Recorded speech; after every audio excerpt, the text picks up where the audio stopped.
Paul Horton kept the Somerset bowlers at bay with a hard-working 100 on a tough opening day of the latest LV County Championship match in Taunton, where Lancashire were the visitors, meaning a return to the ground for Jos Buttler.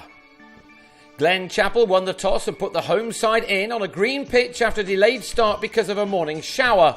Horton and Alex Davis made a steady start in tough conditions, until the latter was out in the 16th over with a loose one-handed drive off Peter Trigo to Alvaro Peterson. Trigo's celebration was one that was out of the ordinary.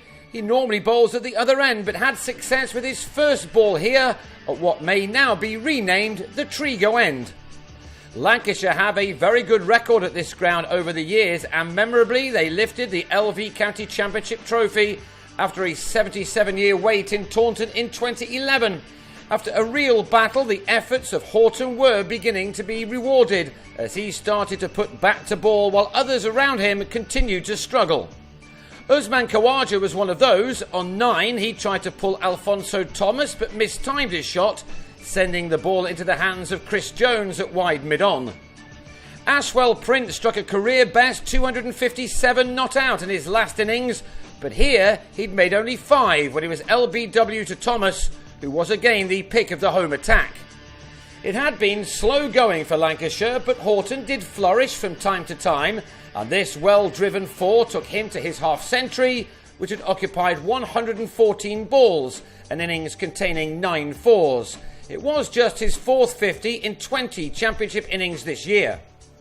Yes, it has been a struggle at the top of the order for the most part of this season, and so, now in, he needed to make this innings count.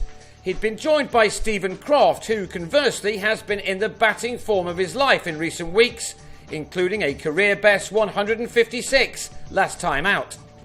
But a sweep off George Dockrell brought about his downfall on 18 this time, as Craig Keyswetter held on well, standing up behind the stumps. That brought in local boy Buttler, who was applauded all the way to the crease by a good gathering at Taunton. Moments later, he was spanking Dockrell back down the ground for a 6. After tea, he repeated the shot. Using only one hand, he sent the ball into the river behind the stand. There followed a lovely moment from Thomas, a good friend of Buttler's. This was a reminder of Buttler's mankad at the hands of the Sri Lankans earlier this summer, but this time it was all smiles. While Buttler looked to play his shots between long passages of defence, Horton continued to battle on. There were 1 or 2 moments when edges fell near slip fielders, while this pull off Dockrell could not really be considered a chance at short leg. Horton had amassed only 90 runs in his previous 8 innings in the championship, but he now moved into the 90s in this one innings, batting becoming a lot easier on this previously used pitch, one which may turn out to be a good one to have batted on first. Without Horton's runs, however, that would not have been the case.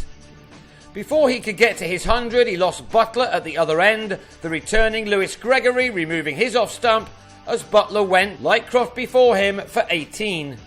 That was the best score after Horton's. He pulled a long hop from Dockrell to the boundary for his 16th 4, which took him to 3 figures for the first time this summer off 209 balls. He'd shown what could be achieved with the right application on this pitch, a lesson no doubt learned by the Somerset batsman, who will get a go on it on the second day. Horton had now been joined by Tom Smith, who nearly reverse paddled a ball from Dockrell onto his own stumps. It certainly was a struggle for all but Horton, who, with his 100 out of the way, started to play a few more shots before the end of the day. Rarely do you see one man dominate a day's cricket as much as the opener was doing now. All the hard work had paid off for him as he took on the home attack as the shadows lengthened. It was a wonderful knock from the 31-year-old.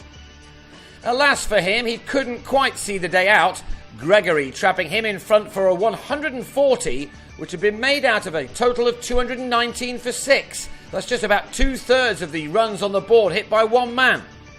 Smith and Wayne White saw off the remaining 4 overs, which means that Lancashire will go again on the second morning on 221 for 6.